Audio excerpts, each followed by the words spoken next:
bitch, I'm that damn good. Smoking on some good, some rosy on the wood. Standing on the shit so you can get it understood. It's pedigree in me because I'm that damn good. Bitch, I'm that damn good. Bitch, I'm that damn good. Smoking on some good, something rosy on the wood. And bitch, I got the belt, so you just get it understood. It's pedigree and me be that damn good, bitch, I'm that damn good. Big ol' fire, I'm turning. Big ol' wood, I'm burning. Big ol' booty, I'm burning. Big ol' hooks, I'm burning. I put it in my designer. Pushing a Rico behind her. I'm about to give it that weight. Yeah, she ain't that living like China. I got my strengths to referee. I put a ring on the Stephanie. Me and my team is good and the legacy winning the gold separately. It's time to play the game. It's time to change the name. Rolling the band is playing. You couldn't find a stain. Bitch, I'm that damn good. Smoking on some. Yay! Yo! I had the energy for that one. Yo! Yo. It is your boy, Dame Don. Ladies and gentlemen, we are back. Listen, I don't know what the fuck has been wrong with me, honestly. I really don't. Like, I don't even have an excuse for you. Like, I just don't really know what the fuck is going on. But we are back with another wrestling episode. And since I didn't drop last week, this is probably going to be a longer episode. I got a lot of shit to talk about. And this is actually the wrong run sheet. Wrong Run Sheet Jones. Shout out to Taz. Wrong Run Sheet Jones. It's just been a while since I wore my title, and I just don't want any of you to forget that I am your WWE champion, your podcasting champion. I am here to stay. I am the illustrious Dame Don. Doesn't that look nice when that does that? Do it again. I am the illustrious production. Make sure you put it on the screen again. I am the illustrious Dame Don. Doesn't that look nice? That looks nice. I am your WWE champion, and I keep dropping this damn thing. So let me just put it back.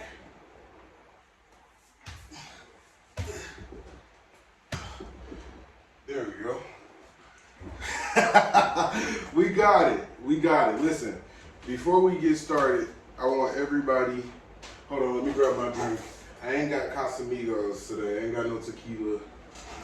But what I do actually have, and this is what I was drinking on the last podcast too, is THC tea. So it's actually a tea bag in here. I don't know if you can see that or not.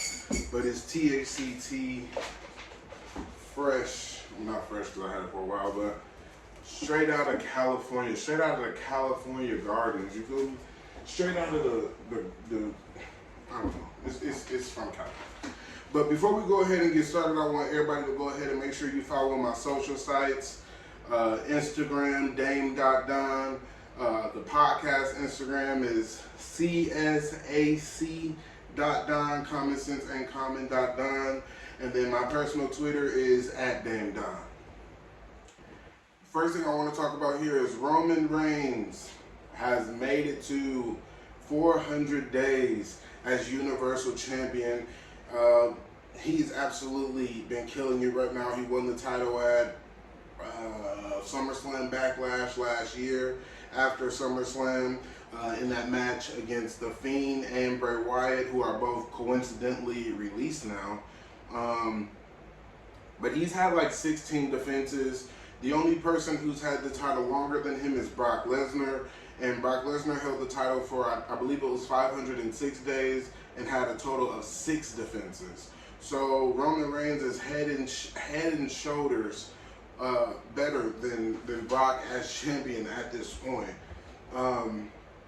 He is just absolutely killing it. And the bloodline, I'm really interested to see what's going to happen with Roman Reigns and Brock Lesnar at Crown Jewel. Actually, there was an interesting stat that I seen online that is Brock Lesnar has never lost at Crown Jewel. And also, when it comes to Brock Lesnar versus Roman Reigns, they are 3-1. Brock Lesnar has beaten him 3 times. Roman Reigns has only been able to beat the Beast once.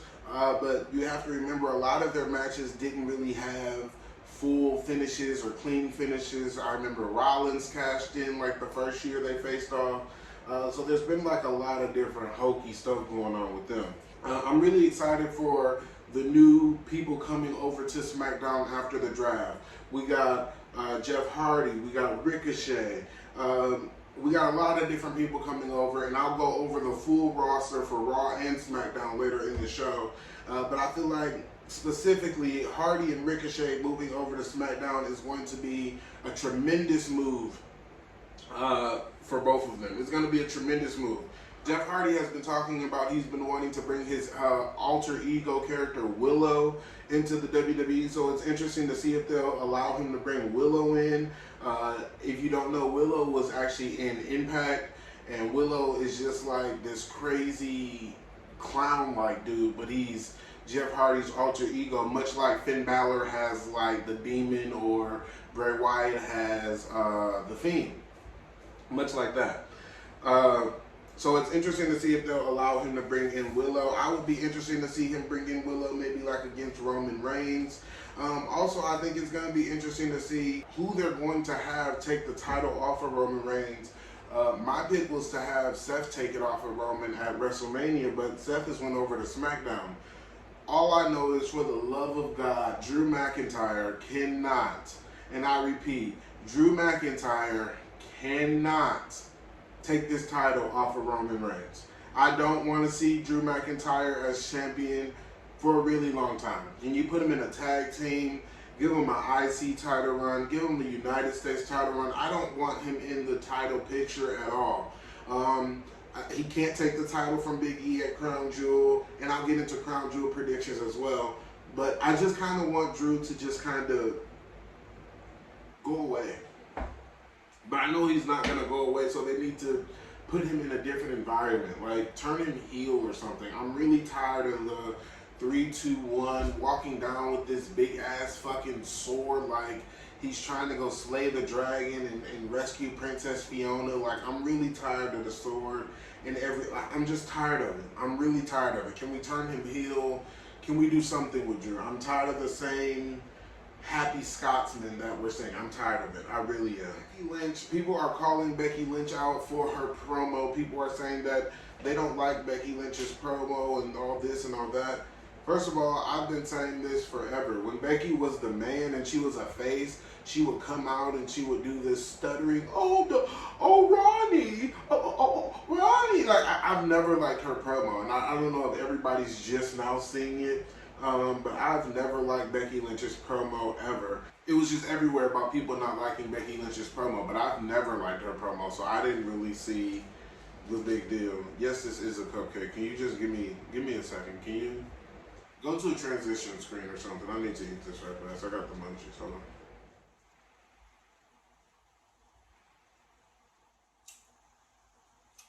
That was delicious.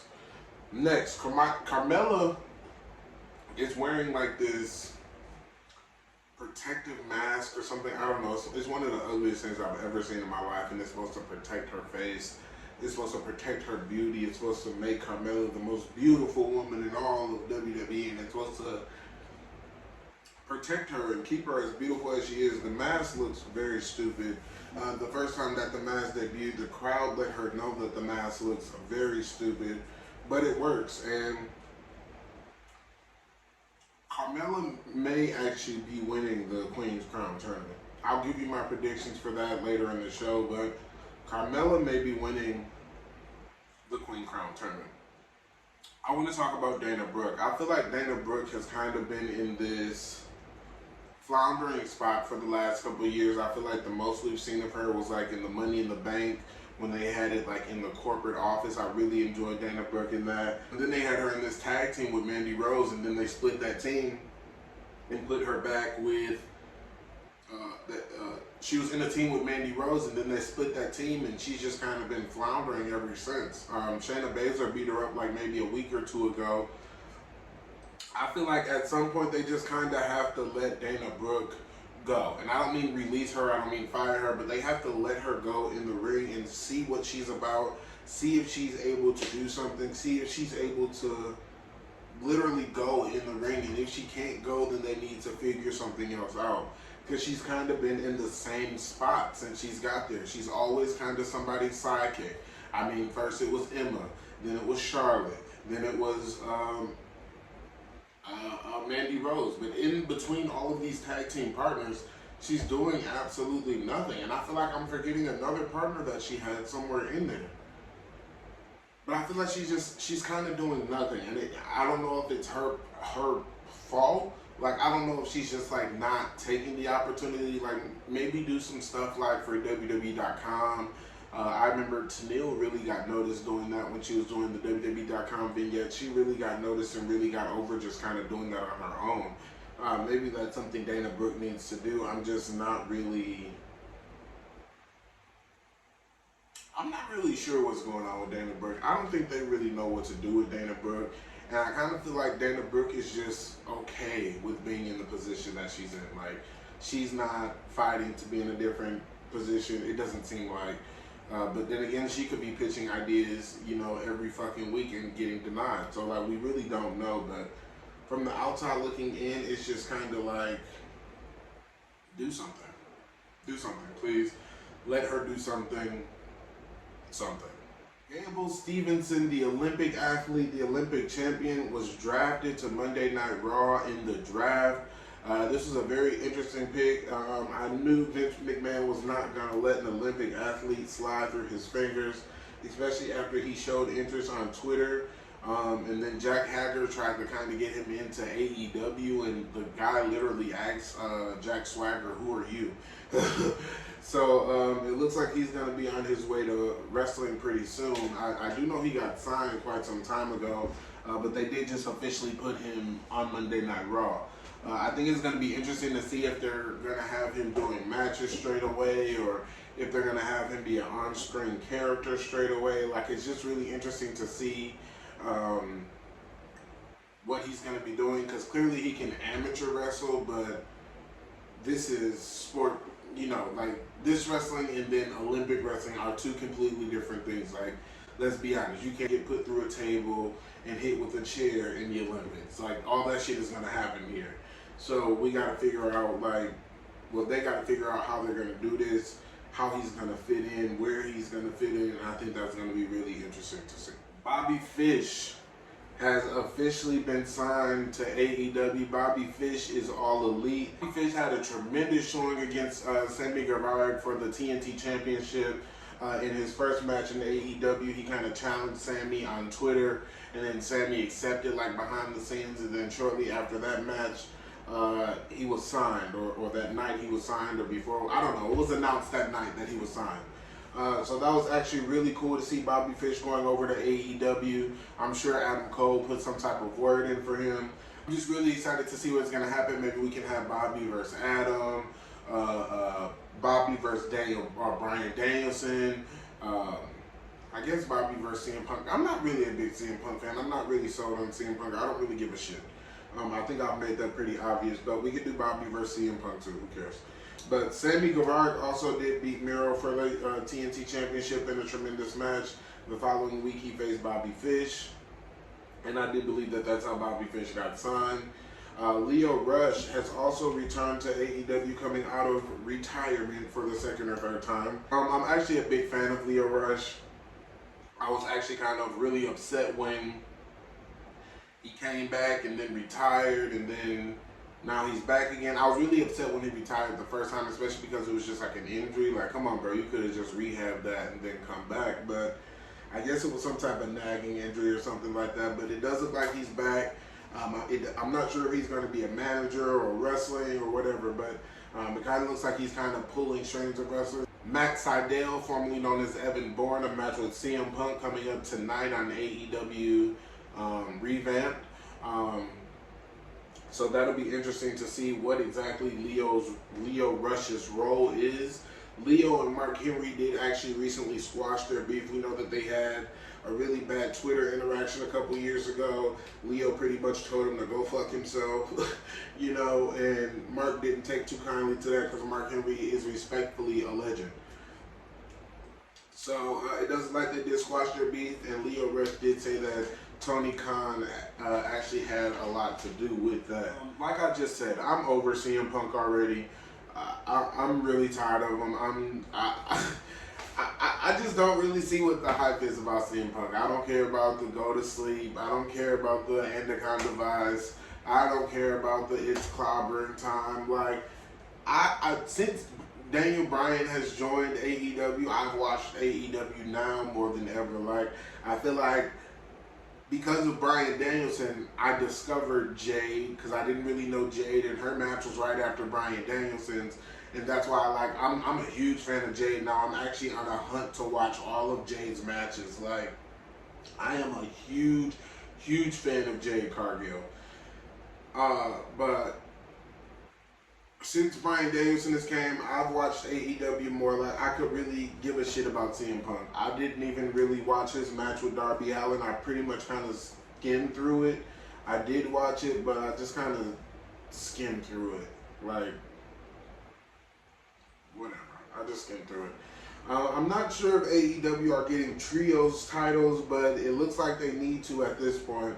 There's so many damn stables in this organization. It's almost a little weird. Like, I don't know if they just don't know what to do with people, so they're like, here, join them, or here, let me put you with them, or everybody's just best friends, and, you know, literally the wrestlers are running the show. Like, I don't know, but there's hella stables in AEW. So at this point, they're really gonna have no choice but to release a trios championship, a stable title. Like, they're gonna have no choice at this point. Like, really no choice. Speaking of titles, they're bringing in the Women's TBS Championship because they're going over to TBS, I believe, in January. I do actually really like the title. It does really look nice. There's a lot of people pushing behind Jade to win this championship, and Jade is undefeated, has been winning these matches in less than 5 minutes. Jade is amazing. She's still not all there in the ring, but Jade comes out of that curtain on the same level as like a Charlotte Flair, like to the point where she knows she's that bitch, and she's not convincing you that she's that bitch. She's not playing a role that she is that bitch. She truly, truly believes that she is that bitch. And it comes off when she walks through the curtain, when she's doing her little jacket and shit. And then I love that she's using the glam slam, and she just holds them up and just walks around with them, drops them down, and then does that sexy ass pin. I am a huge fan of Jade. I am on a hunt to watch all of her matches. I think I've watched like maybe 5 of 10, so I'm still on the hunt for the other ones. But last night I watched about 3 or 4 of her matches, and she is undeniably a star. Once she gets better in the ring, she'll be tremendous. She will 100% be tremendous. She did actually just say that she wanted to pose for Playboy like China, and I'm all for it. I'm all for it. I'm buying the Playboy if Jade is posing for Playboy. But the TBS Championship is coming to AEW. It's a women's championship, and it does look like they are pinning that on Jade. Well, the fans are more pinning it on Jade than I think AEW is, but we'll definitely see about that. Adam Page returns and wins the Casino Ladder match to face Kenny Omega at AEW Revamped, I believe. They'll have a championship match, and this match is pretty much long overdue. It's been great storytelling, I will say that. At this pay-per-view last year, they actually faced off in the finals for the tournament. And so now that it's Kenny Omega versus Adam Page for the championship, I mean, I think it's pretty obvious that Adam's going to take the title from Kenny. I think that's pretty obvious at this point.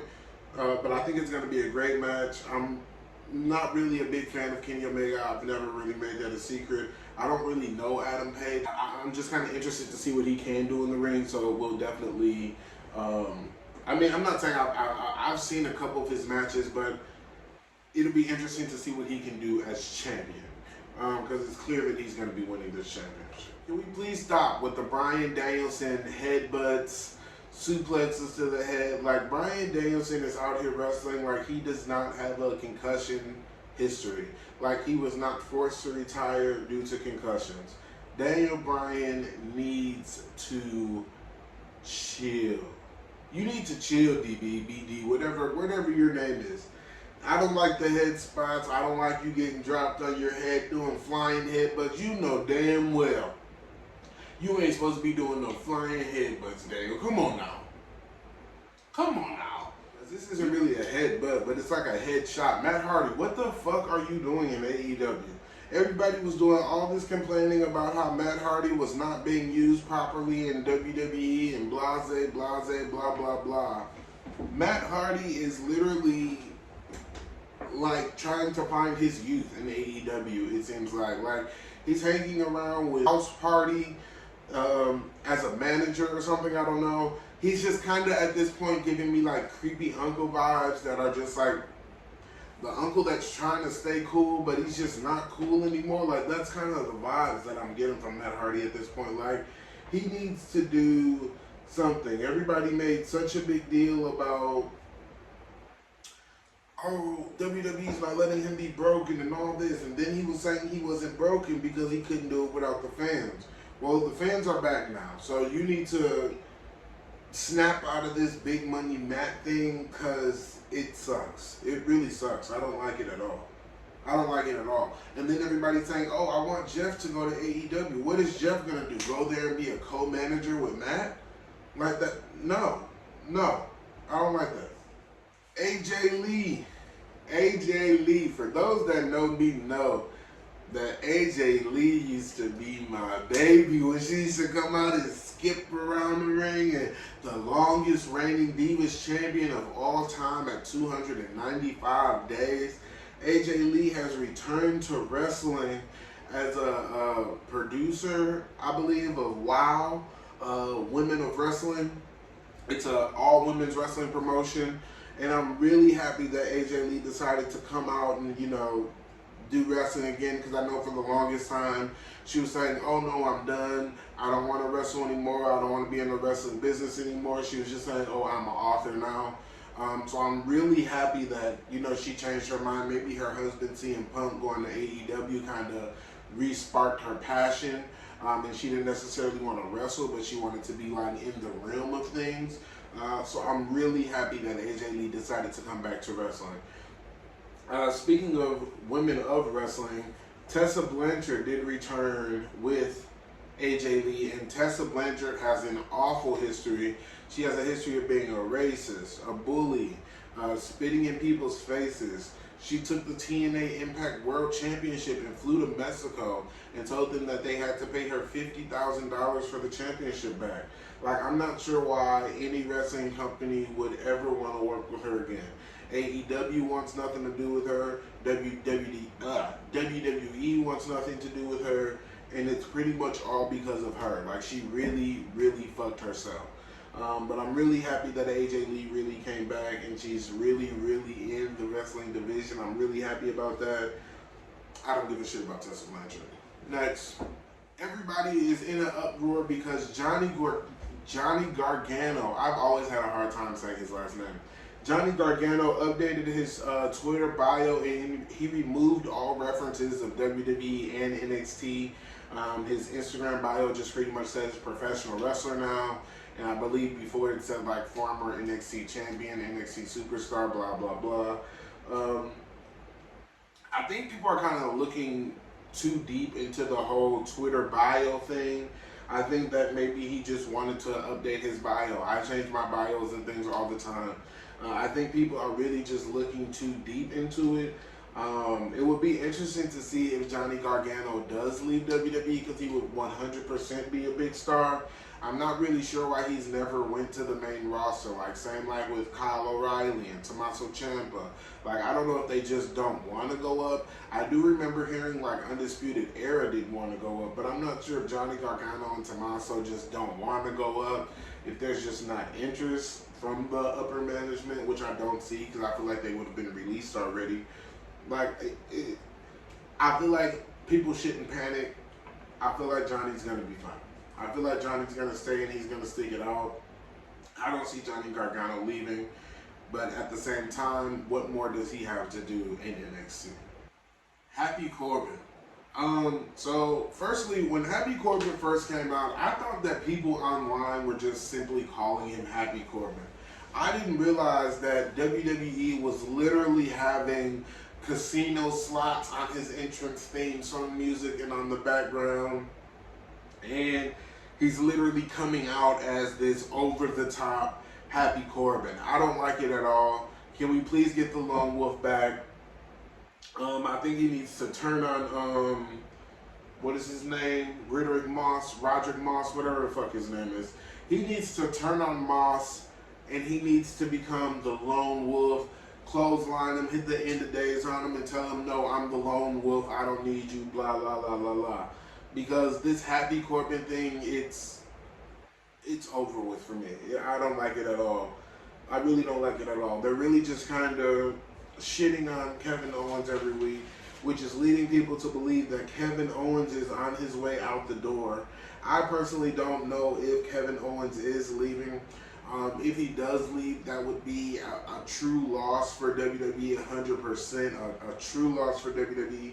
I know last week I talked about, not said that Kevin Owens hasn't really been in the main event scene, but I guess I stand corrected because it did come out that Kevin Owens has received a title match every year since 2016, I believe. Every single year for a World Championship, and he's the only superstar in WWE a World Championship match every single year. So that's very interesting. So maybe Kevin Owens isn't as unhappy as we think he is, even though this picture came out over the weekend. And I kind of feel like this may just be Owens being Owens, but everybody's just telling Owens now, like, oh, just hold on. We know you're ready to go, da-da-da-da-da. I kind of feel like the picture is just Owens being Owens, but he may truly be unhappy. Nobody really fucking knows. The dirt sheets don't know. They like to act like they know. The fucking dirt sheets don't know shit. They don't know shit. I really hope that Sheamus is on his way to becoming a Grand Slam champion. Literally, the last championship he needs is the Intercontinental Championship. And he's already posting on Twitter that he wants the title. He posted a picture of the championship, basically saying that the hunter or the hunted becomes the hunted or something like that. It is definitely Sheamus' time to win this championship and become a Grand Slam champion. And I do believe once he wins this championship, he'll be the only person to win the King of the Ring, the Royal Rumble, and be a Grand Slam champion, and the Money in the Bank. I believe he's the only person to do all of those once he receives that Grand Slam championship. And I remember hearing that on an interview quite some time ago. They did split up Mason T-Bar, so it's really interesting. I hope that we get Dijakovic back and we can feast your eyes. And I really hope that we get him back, because I was never really a fan of the Mason T-Bar thing. I really like Retribution as a whole with Mustafa Ali as the leader, but once he didn't become the leader, the rest of them still dressing in that attire just simply really didn't make sense. Speaking of Mustafa Ali, they did just split him with Mansoor. And I was actually kind of interested in this tag team. They just drafted both of them to Monday Night Raw. So I feel like that was like a good way for them to keep them together and really keep them as a tag team in the tag team division. But it doesn't look like that's going to happen. I feel like if that's the case, they could have just simply broke them up in the draft and put Ali on SmackDown. Ali is very underused, underutilized, much like Ricochet. Ali actually just recently did an interview and he said that he feels like he's the most underutilized talent in WWE history. I don't know if I agree with that, but he is 100% underutilized. I don't know about in history though. One team that did not split that I was really surprised didn't split was the Street Profits. I know that for me it was confirmed that they were splitting the Street Profits. They had put Hit Row on SmackDown. Bianca was going on Raw. They actually did. Reports came out that they supposedly discussed splitting up the Street Profits. Reports also came out that they discussed splitting up AJ Styles and Omos. So they were just really trying to destroy the tag team division. Like they were really just trying to get the tag team division out of there. I'm really excited for Mia Yim to be going to Raw, but I kind of figured she'd be going to Raw since Keith Lee was going to Raw. We talked about how that works. I'm really excited and hoping that she really is able to come out of her shell and really bring back the HBIC and really kill it. And you know, it's really time to push Mia Yim and make her a star and allow her to wrestle. Another person I'm happy that is on Monday Night Raw is Liv Morgan. I know people were making a huge deal about Liv Morgan not getting a TV draft, but if you actually pay attention on Monday Night Raw, they use Liv Morgan as an attraction to get people to watch Raw Talk. And for me, when I seen the graphic of Liv Morgan being on Raw Talk, I knew she was getting drafted. So that's why she wasn't drafted on TV, because they were trying to make her an attraction for Raw Talk. Everybody's behind Liv Morgan. Everybody is a fan of Liv Morgan. She's like the sentimental favorite for everybody. So all they wanted to do was make all of the people that love Liv Morgan watch Raw Talk. That's literally all it was. That's all. The Miz is killing it on Dancing with the Stars. Have you guys seen The Miz on Dancing with the Stars? I haven't actually like sat down and watched Dancing with the Stars, but I have seen his clips on Twitter, and if I can catch it in time, if somebody tweets like, oh, text Miz to da-da-da-da-da, I'll text Miz to that number 10 times. I think the limit is 10. I've done it 2 or 3 times already. Miz is absolutely killing it on Dancing with the Stars, and I really feel like Miz may win this damn thing. And if Miz wins this thing, he's going to come back to the WWE, and we are not going to hear the fucking end of it. But it does look like Miz may be actually on his way to winning this. Like, it's really interesting. It's really interesting.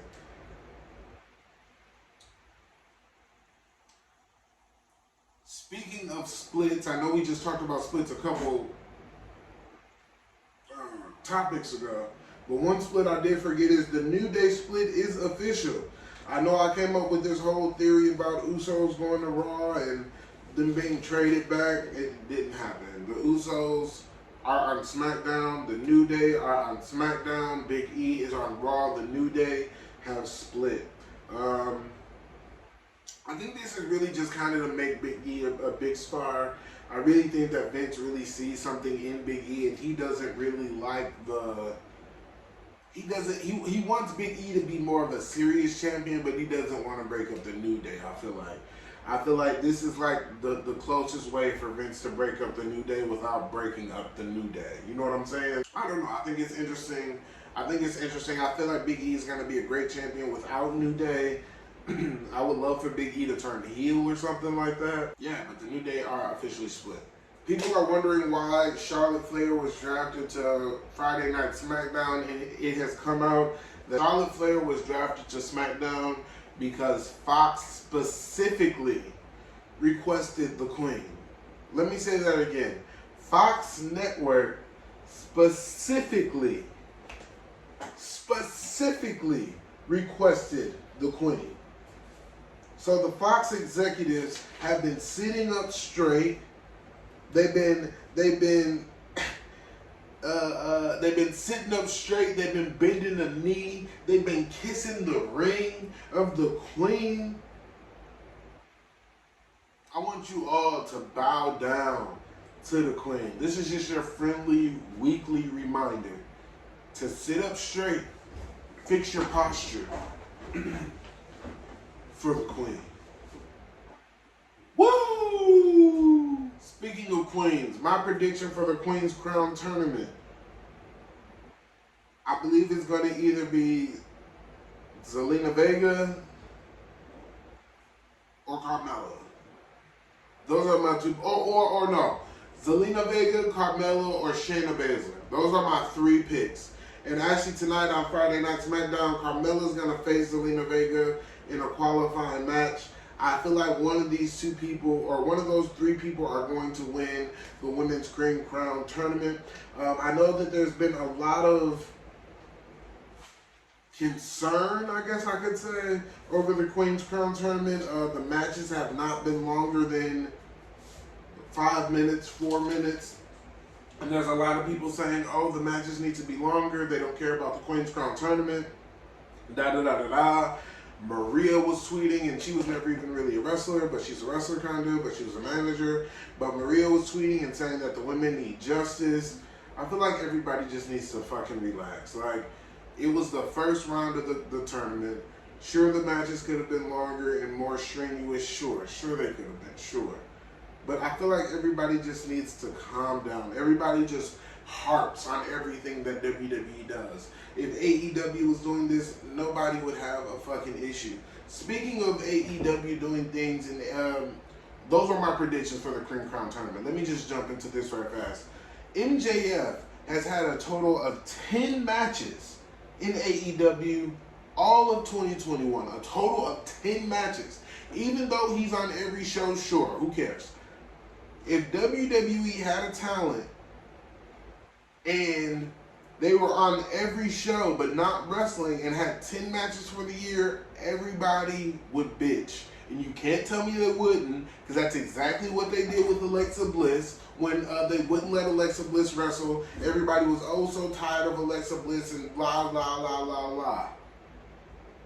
But it's okay when MJF does it and everybody wants to defend it on Twitter and, oh, you know, he's on every show and da-da-da-da-da. Like, if MJF was in WWE and had 10 matches for the year, everybody would be in a fucking uproar. Sorry about that. I feel like my prediction for the men's King Crown Tournament, you have got to give the crown to Xavier Woods. You have got to give the crown to Woods at this point. Xavier Woods needs to prove that he is not the weak link of the New Day. I kind of feel like they're going to give it to Finn, honestly. I feel like they're going to give it to Finn, but Xavier needs to win this crown, win this tournament to prove that he is not the weak link. Xavier Woods has been talking about winning the King of the Ring, or at least being in the tournament since joined WWE. He's been talking about this, and then actually it just came out that he became a wrestler because of the King of the Ring tournament. So I feel like they just need to give this to Woods and make this an all-around feel-good story. Big E has had his moment. Kofi has had his moment.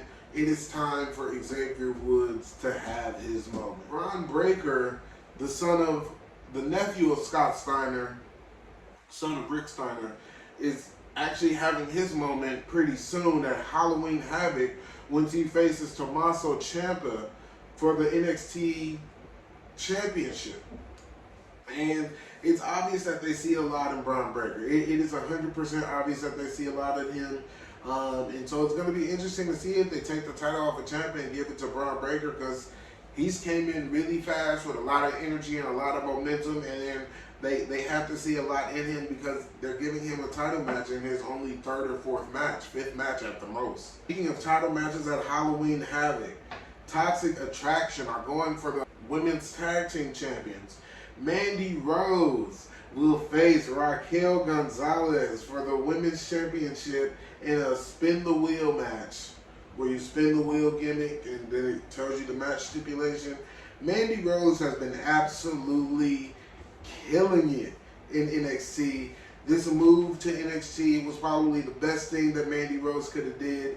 When Mandy Rose moved to NXT and she dyed her hair, I sat right here in the same exact spot and I told you, and in up to 6 months to a year, Mandy Rose will be the next NXT Women's Championship, and I 100% see her taking this title from Raquel at Halloween Havoc. I definitely see Toxic Attraction playing some type of part in this, but who cares? Mandy is a heel, her group is a heel. They can all come out and attack Raquel, and Mandy can get the win, put the bitch through a table. I don't care how it goes down, but I'm definitely excited to see Mandy Rose get this women's championship, and she will. And she will if she has to do it in true heel fashion or clean. She's gonna be the NXT Women's Champion once Halloween Havoc is over. Mark my words. Mark my word. Moon is having like some type of breakdown. I don't know if she's in the midst of turning heel. I'm not sure if this debut that's coming up at Halloween Havoc, I'm not sure if it's like the reborn Ember or the remake of Ember. But she is really going through it right now. Like, she's going through it. She's going through it. And I'm not sure if it's storyline or she's like literally going through it. But she's talking about, you know, how back when she was with Chauncey, it was a lot better than posting pictures with Chauncey.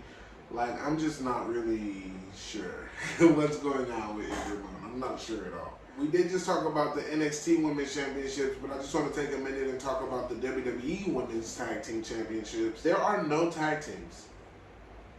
No tag teams. WWE has split up Tegan Nox and Chauncey Blackheart before they even got their title shot.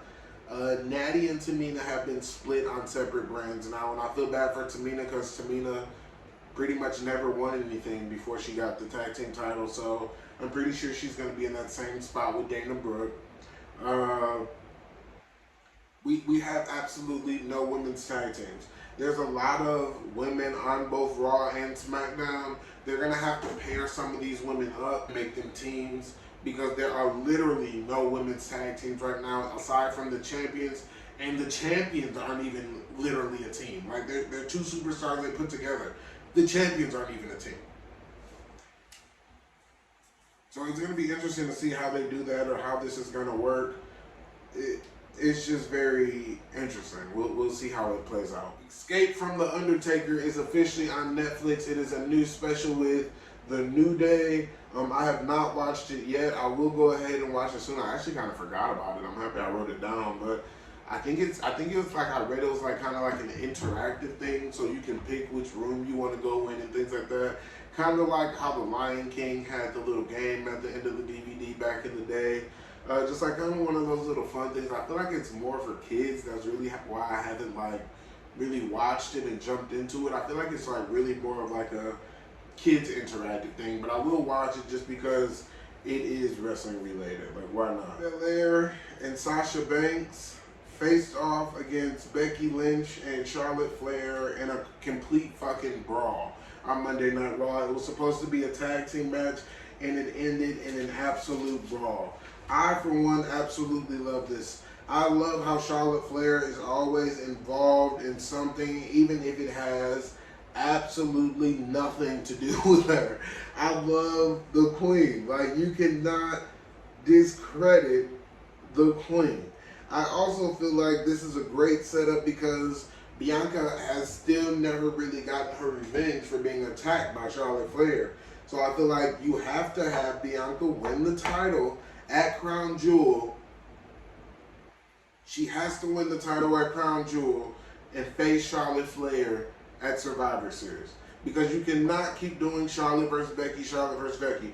You have to have Bianca win this match so that she's in the conversation of the 4 horsewomen, just like I said on the previous episode. She's already in the conversation. If you have her win this match, she would be solidified, and that is what she needs. She needs to be solidified. AJ Styles and Finn Balor are finally on the same brand. Are we finally going to get Finn versus AJ? Are they going to put them in a tag team?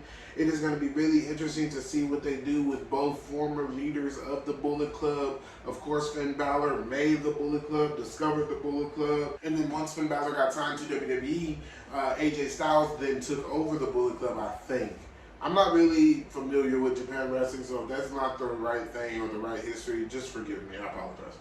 But I think that's how it went. So it's really interesting to see like how they're gonna do this, because they've pretty much been on different brands the whole time that they've both been in WWE.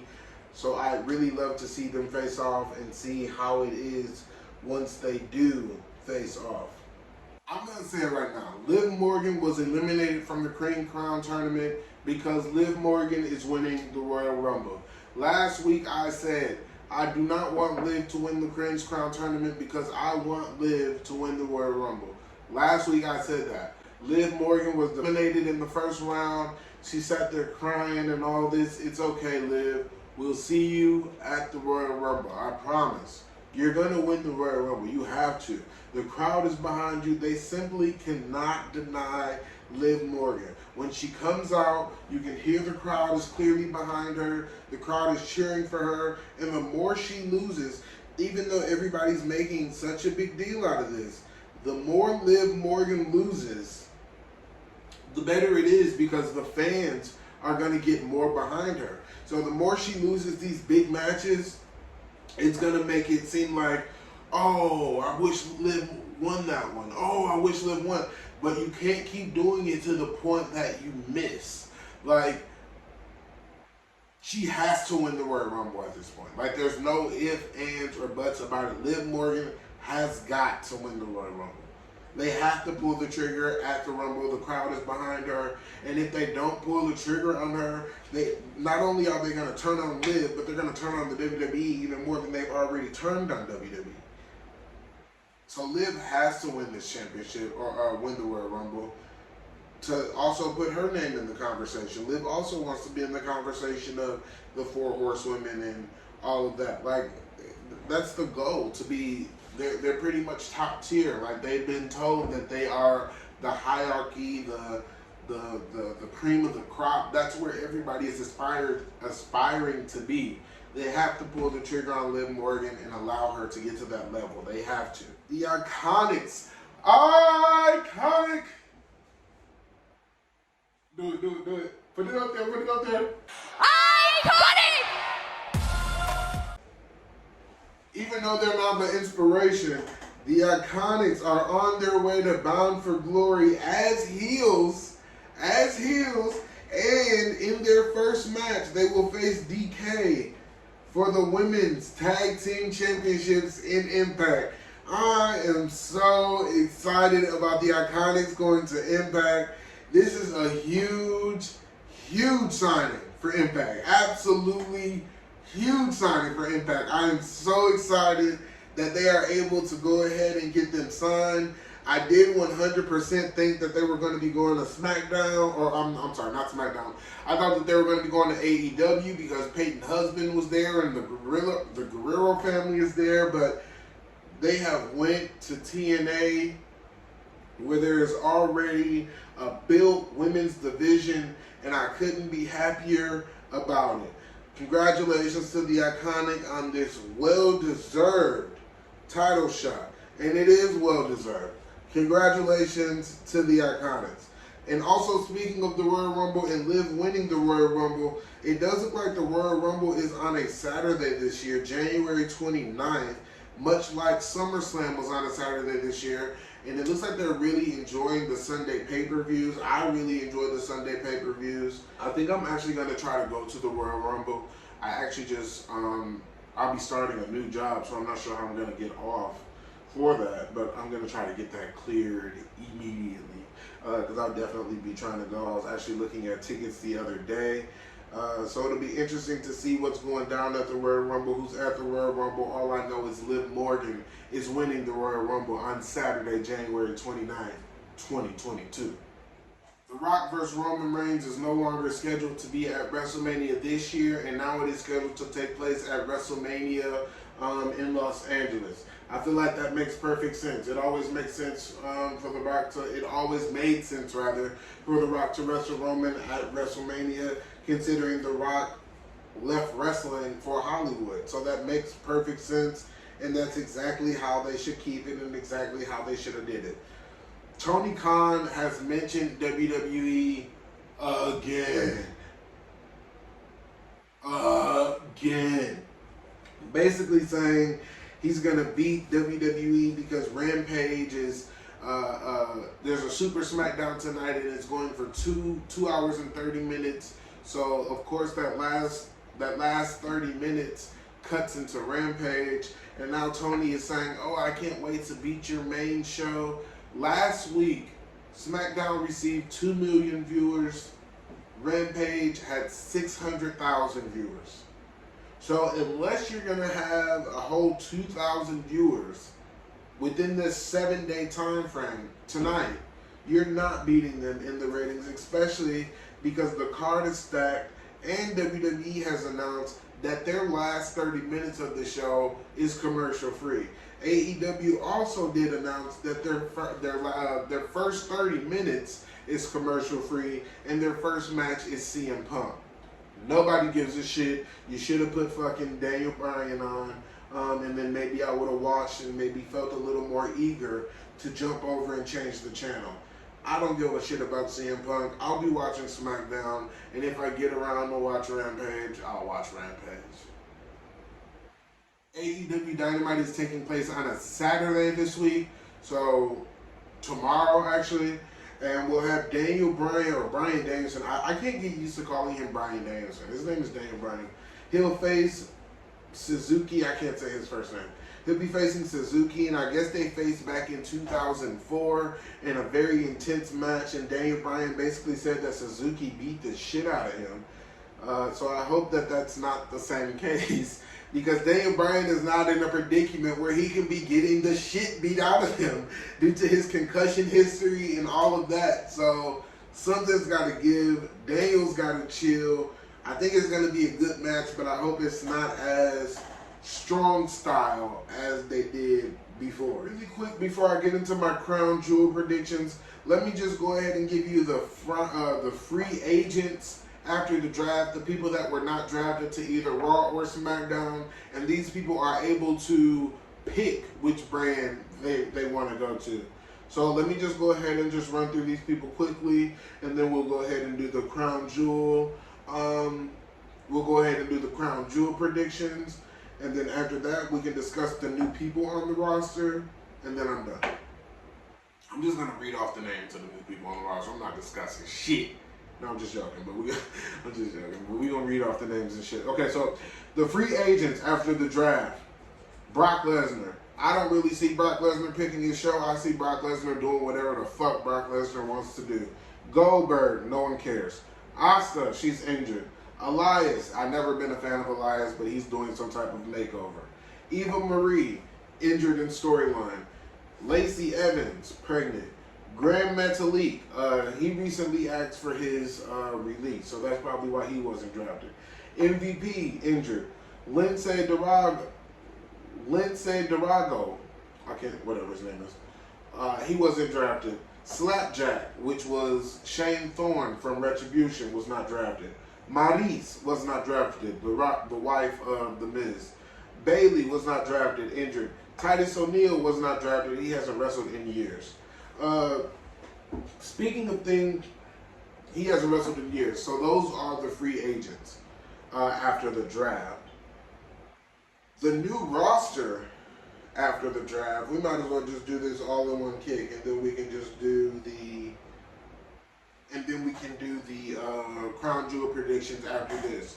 So the new roster after the draft for SmackDown, we have Aaliyah, Angel Garza, Ashante Adonis, B-Fab, Cesaro, Charlotte Flair, Drew Gulak, Drew McIntyre, Eric, Happy Corbin, Humberto Carrillo. And can I just say, Humberto Carrillo and Angel Garza in a tag team that's cousins, phenomenal, huge fan.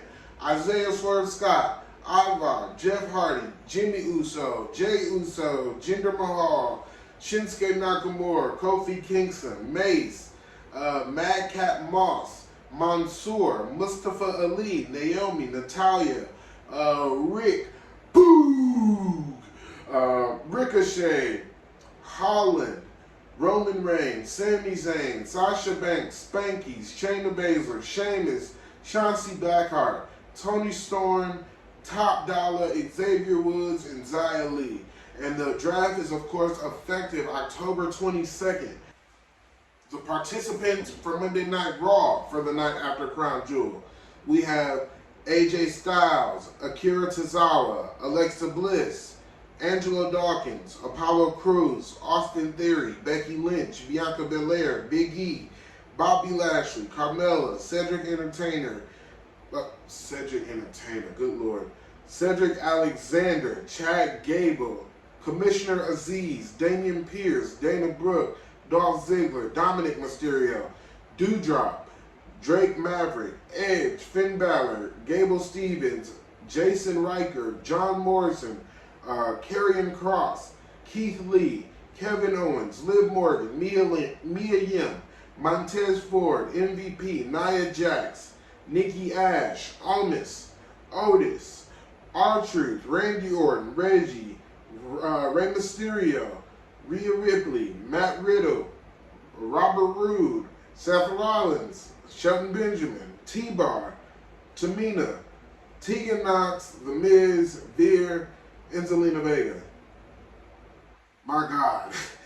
Those are all the people going to Monday Night Raw.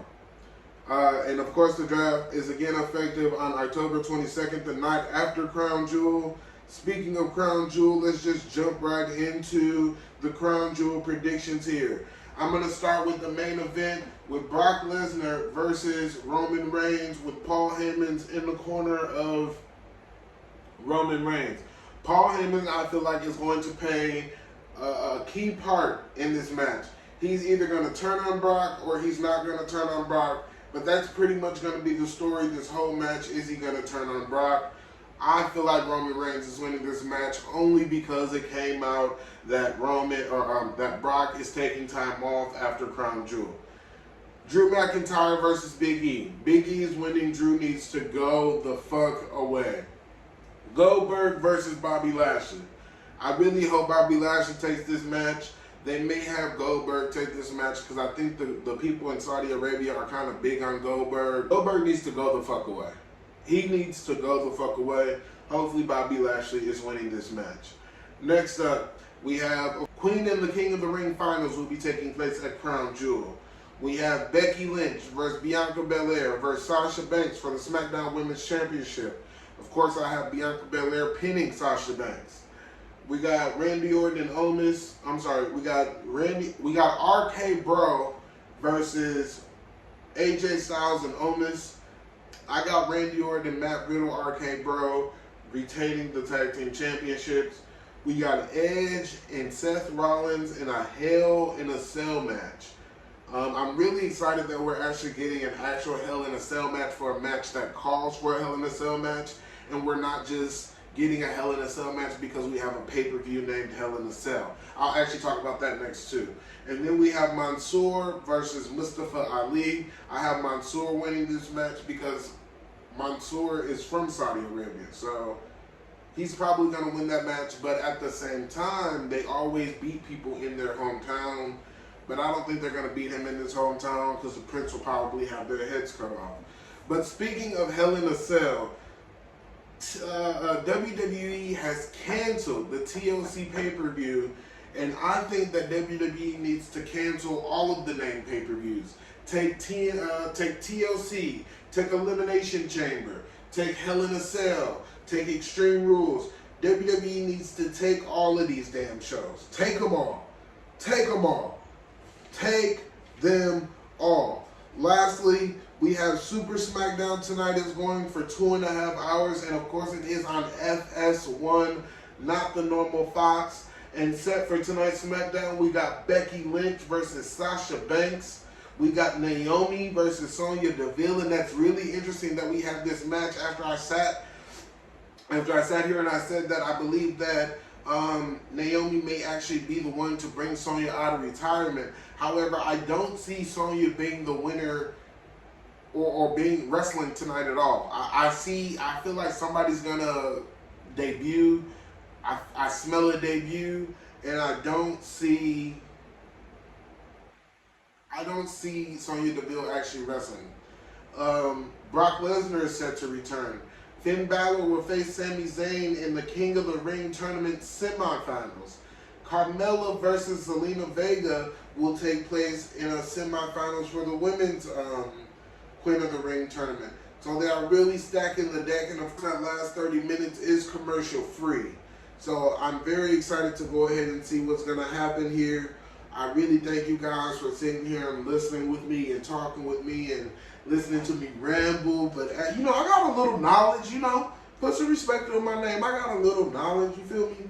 I know what I be talking about a little bit. I know I've been a little bit behind, but I'm definitely working on my schedule, and we'll definitely be back to normal. I'll be starting a new job soon, but I'll talk about that in the non-wrestling episode. So make sure you hear on Monday. We'll definitely be dropping a non-wrestling episode for the first time in 2 or 3 or 4 weeks. Make sure you watch it, because it might be the last one if you don't. I'm just playing. I appreciate y'all for watching. Make sure y'all follow my social sites. Again, the Twitter is Dan Dunn. The podcast page on Instagram is C.S.A.C.Don. And the Instagram, my personal Instagram, is Dame.Don. I appreciate all y'all, and I'll see y'all all on Monday.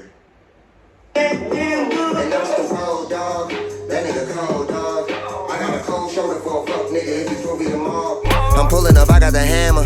I threw an X on the banner. She ain't there throwing that ass at me, but I would not fuck if she Bama. She call me Billy like badass, I call her Billy like Jean. I never stack on the fast cash, even the jacket is jean. If it's a problem, I'm coming direct. I ended up making a scene, cause I've been through hell in a cell.